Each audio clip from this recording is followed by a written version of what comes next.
Some of the strong takeaways when I returned from that first ultra running experience was that your boundaries, your resilience levels are possibly much greater than what you think.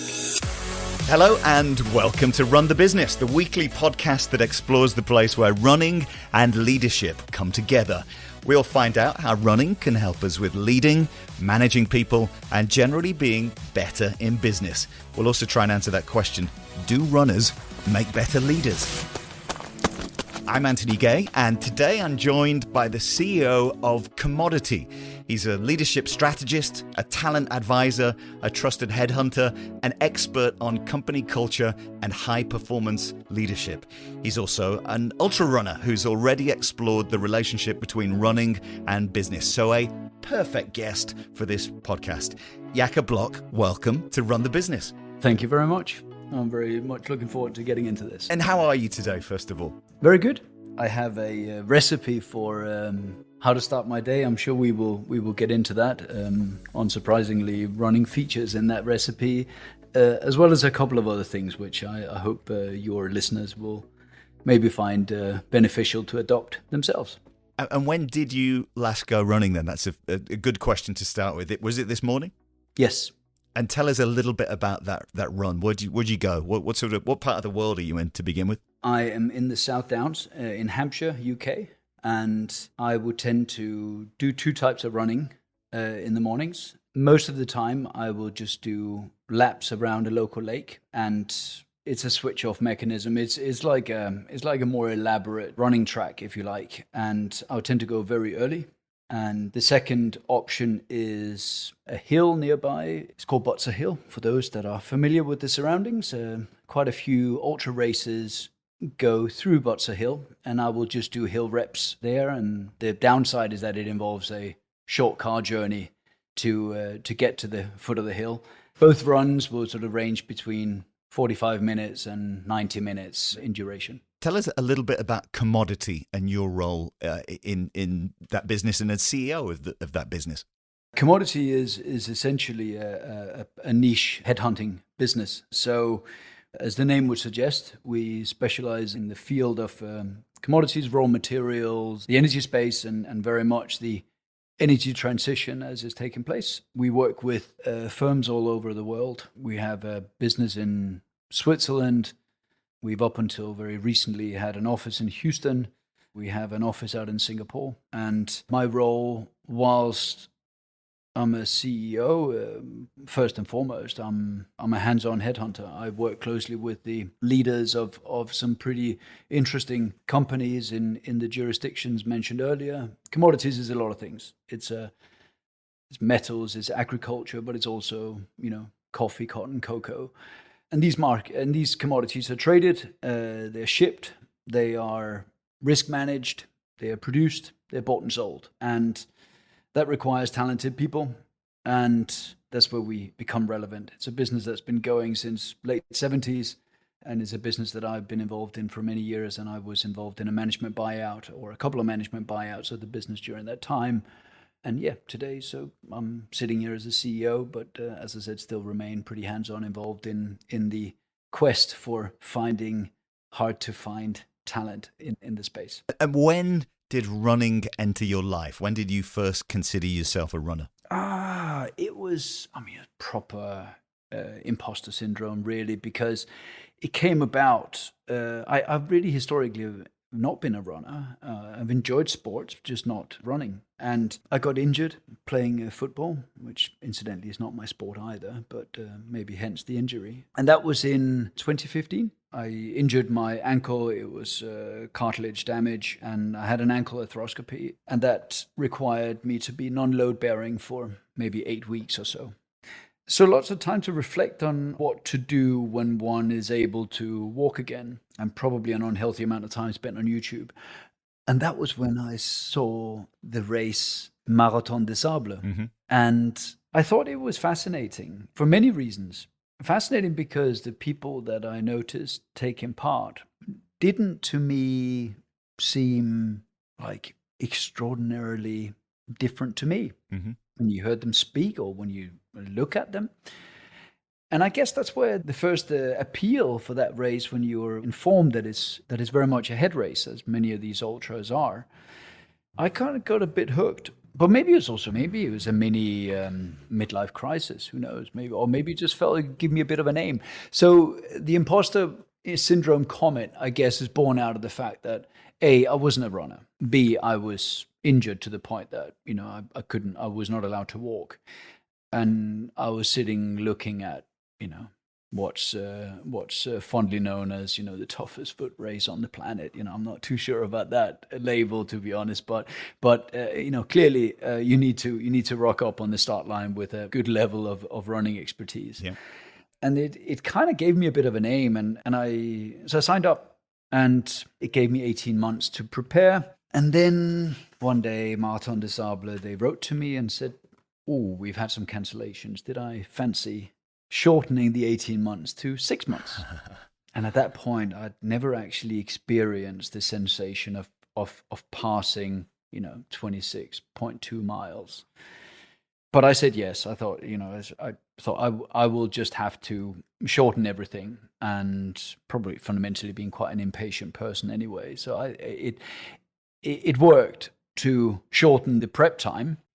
It was very much being thrown in the deep end. That was my entrance into running, and that MDS was in 2016, and it was an extraordinarily good experience. And obviously I came back with so much appetite and so much curiosity for endurance running, and I felt so refreshed. I felt like I've been struggling to really relax on holidays, and probably worked too much. And this, I felt, was just such an emphatic break from so many things. And it gave my head so much valuable time. It gave me an extraordinary experience of a beautiful but also harsh environment. And it gave me an opportunity also to connect with people where we had time and we had equality. When you rock up there and everybody's got a bag that weighs 6 to 7 kilos, and you got your food in there and you've got your treats in there, and nobody cares what you do for a living or what's in your bank account or what car you drive. Those are just not important elements. You're there because of a shared love for running, and that's enough. And that's where you start. And then you start talking about more meaningful stuff because you have time.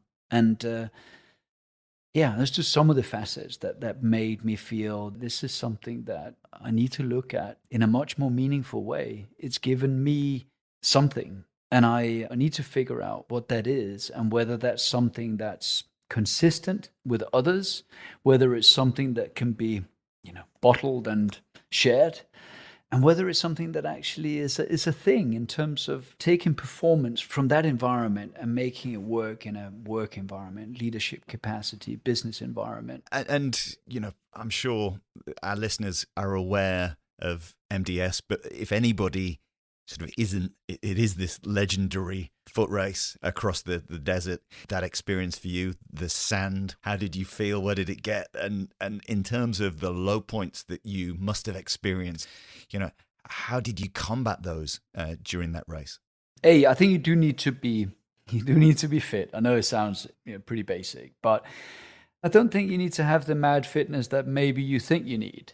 You need to be able to comfortably or reasonably comfortably being able to run half a marathon for sure. And also be aware that it's a lot of up and down. Those dunes are, there are some sand mountains there, and there's so many different surfaces and so many random rocks, and you seem to just have a knack of hitting them with your so your toe box just becomes incredibly tender because your nails are absorbing a lot of the pounding.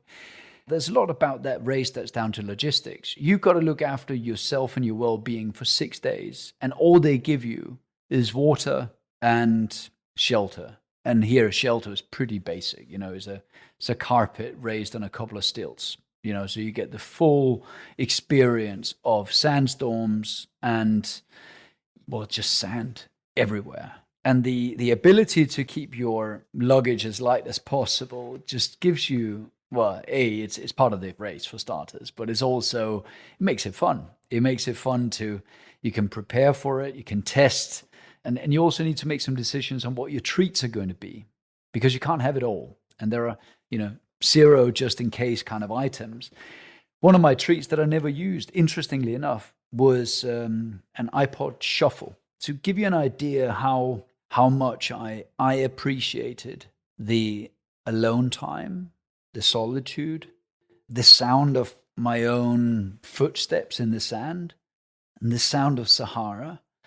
I never wanted to cover that with a podcast or a Spotify playlist or anything like that. So the first time I switched on that music device was in the bus on the way out of the desert.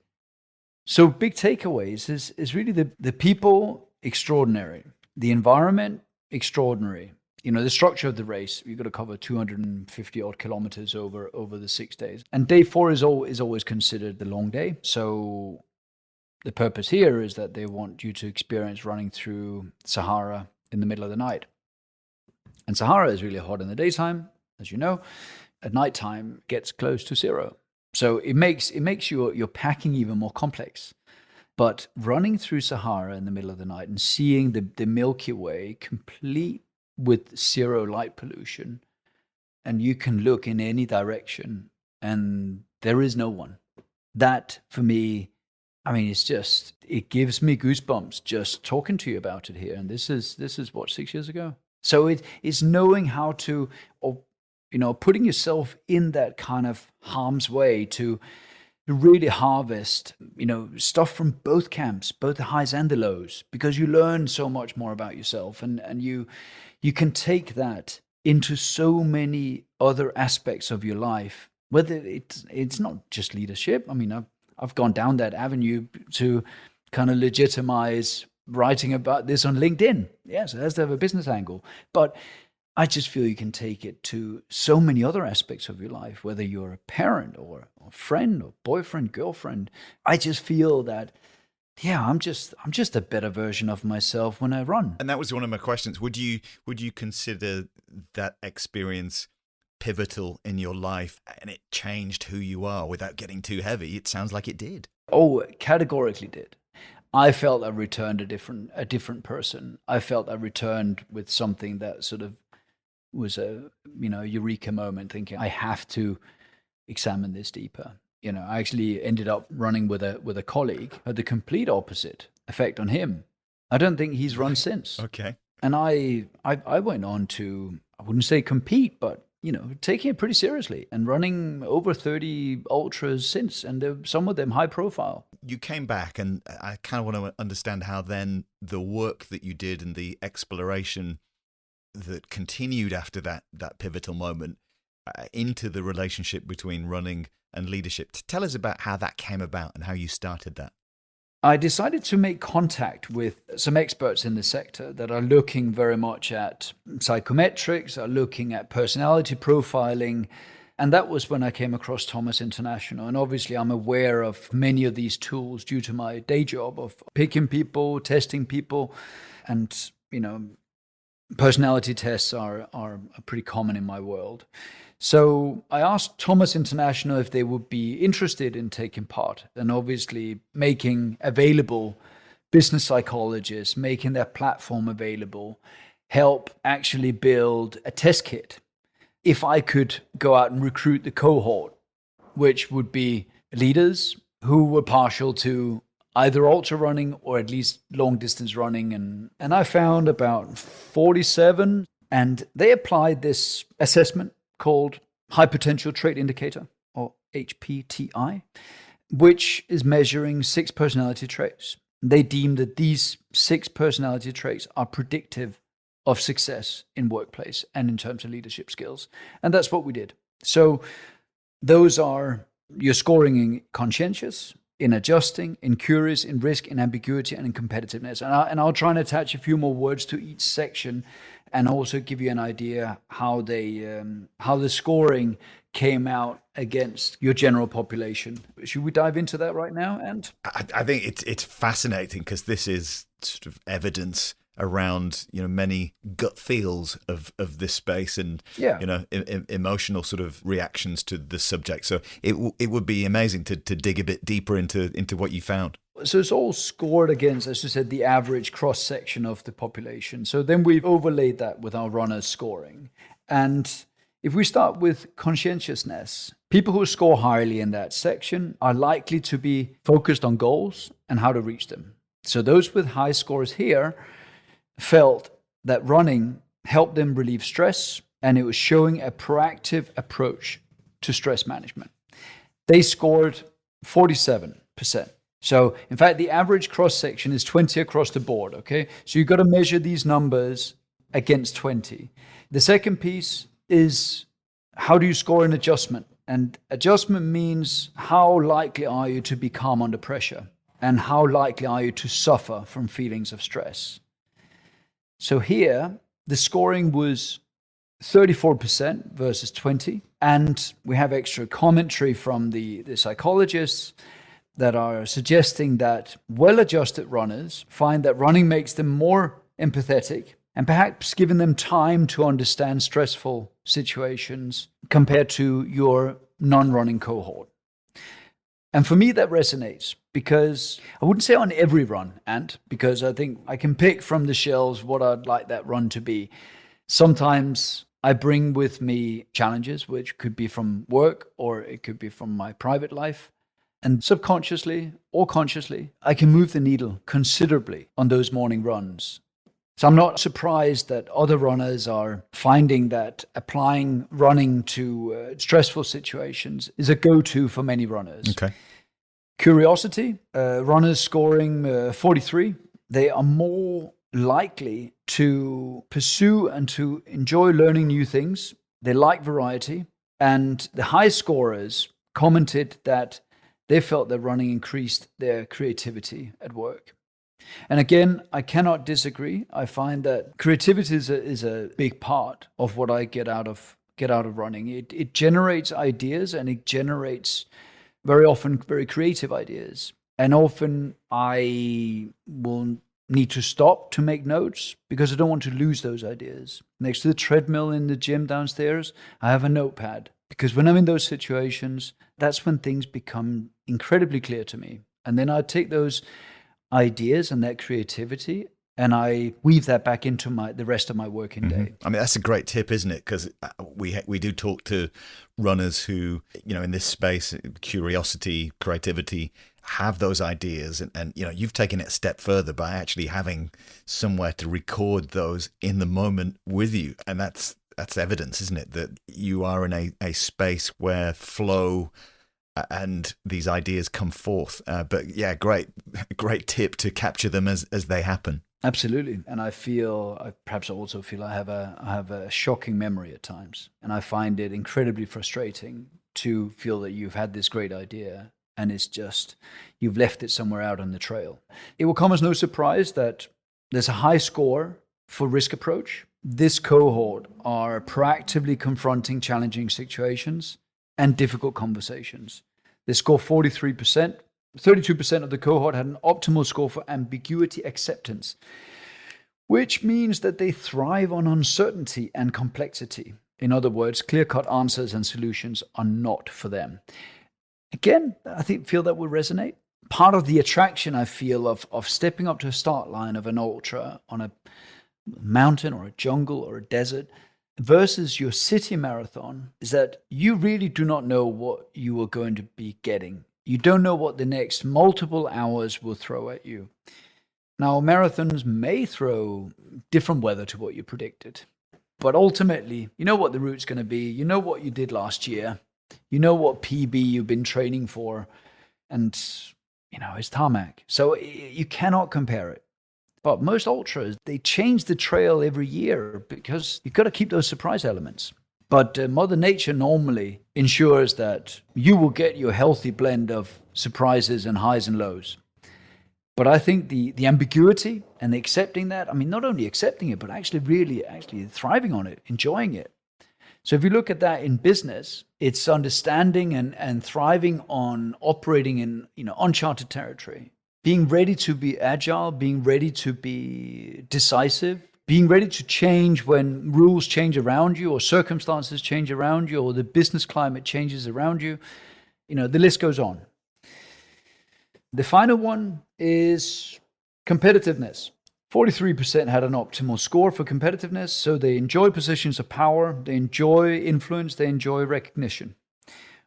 Although I must say that more competitive runners are, at least our study suggested that they were more partial to racing half marathons than partaking in ultras. I don't know. I'm not feeling that the competitiveness, maybe bar the top cohort in any endurance event, but I don't feel that's a big part of trail running. Those early experiences of experience that inclusiveness in Sahara, that for me is consistent.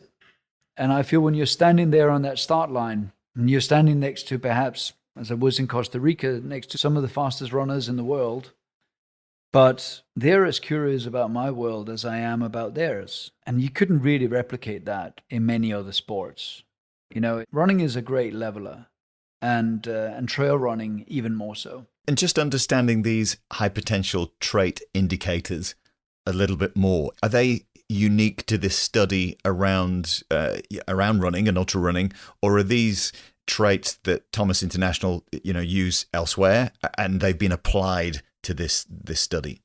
Yeah, it's the latter. The high potential trait indicator assessment is a standard assessment.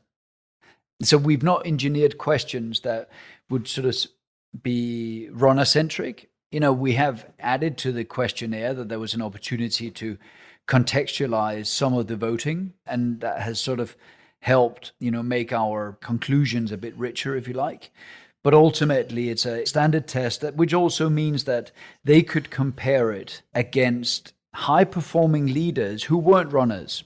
I guess we don't know that, but a data set of over 8,000 high-level executives. So we felt we had a reasonable data quality, certainly in the general cohort. As I said, with 47 long-distance runners, I'm going to be a bit careful not to draw too many hard conclusions based on quite a small data set. Part of it was also a bit of fun and again, an opportunity to see whether there was some indication about a difference between the two camps. And was the average that you mentioned, that the 20 average, was that the population or was that people in business, managers, leaders?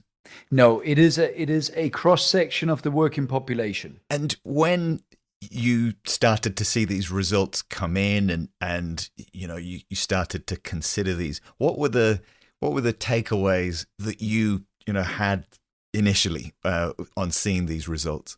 I mean, it was consistent with my experience of trail running.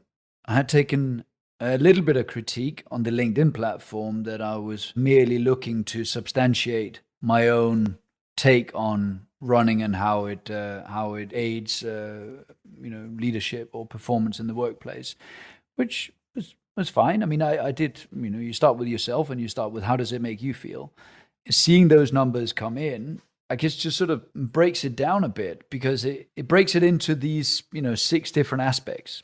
So it was interesting to get Thomas International on board to validate some of the ideas. And as I said, most of it I would agree with. I feel some of the strong takeaways when I returned from that first ultra running experience was different levels of empathy.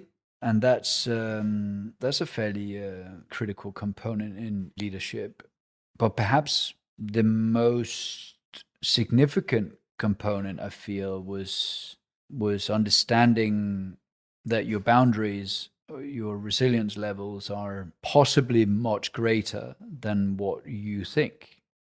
If you don't put yourself in these situations, you will simply never know.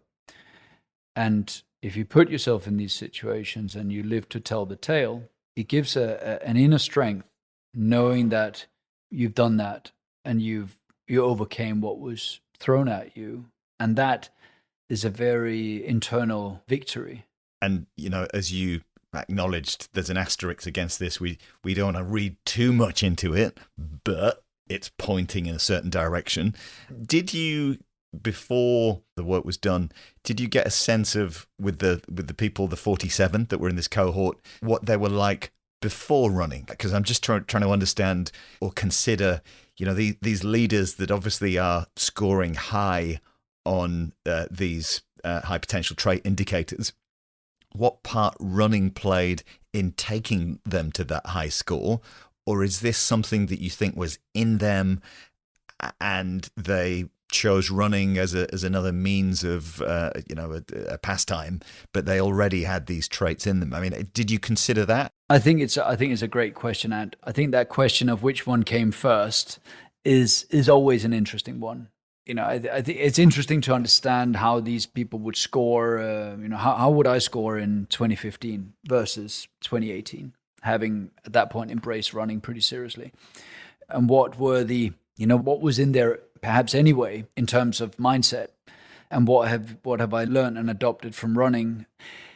It is something that I've personally covered with a business psychologist because it is interesting, but I don't have line of sight, and because of the confidential nature of these questionnaires, I don't actually even have access to the 47, so I can't influence them one way or the other. But it could potentially be an interesting follow-up piece of research to see if we can get that input. I think where the challenge is, Ant, is that I think many of the runners that I have engaged with on this or running in general have been running since their late teens.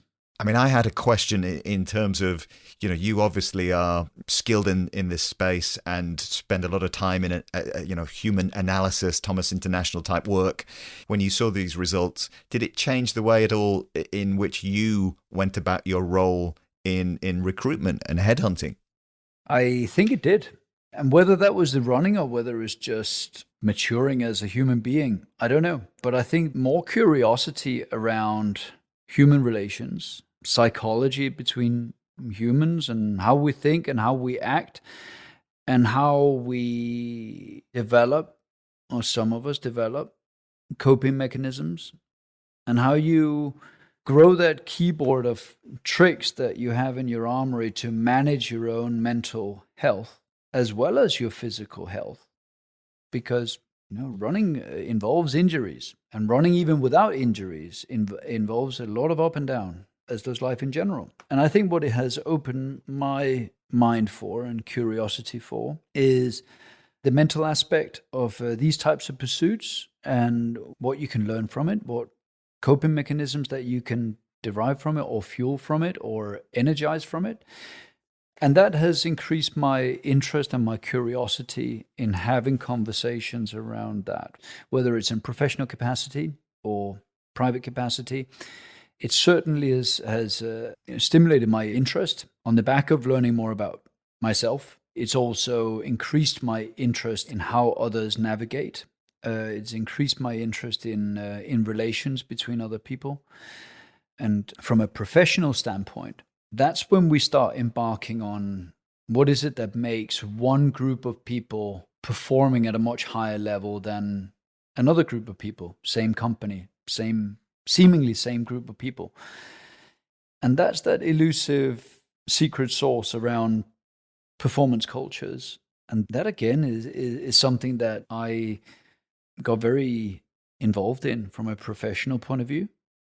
Makes sense. Just coming back to the study and the high performance trait indicators, did it go anywhere after that? I mean, obviously you took away your conclusions and observations. Did Thomas do anything with it? Did it, was it published anywhere else? You kind of, if listeners to this would like to know more about that, can they access it? There isn't a report available, so this is a very exclusive setting here. And we wrote individual articles on LinkedIn. That's where I share most of my stuff. Either LinkedIn or the fun stuff is on Instagram. So those are the only places where you will find evidence of this study. I guess if you're into polling, 47 is too tiny a cohort to really substantiate your conclusions. But it certainly was enough to, as you said, give us a guide, give us a direction of travel, and overlay that with perhaps some preconceived ideas and evidence around, out of the out of the top performing leaders across the world, how many of those happen to be runners? I think you'd be surprised, or maybe not, that number is pretty high. But it's not something that we've decided sort of to put too much more emphasis on, because we would simply need to recruit many more ultra running execs, and the day job gets in the way. And to be honest, thank you for sharing in such detail the results and your thoughts around it, because it's given me so much food for thought, and the clarity of the different measures, the traits, just talking through those. I think anybody listening to this who is wanting to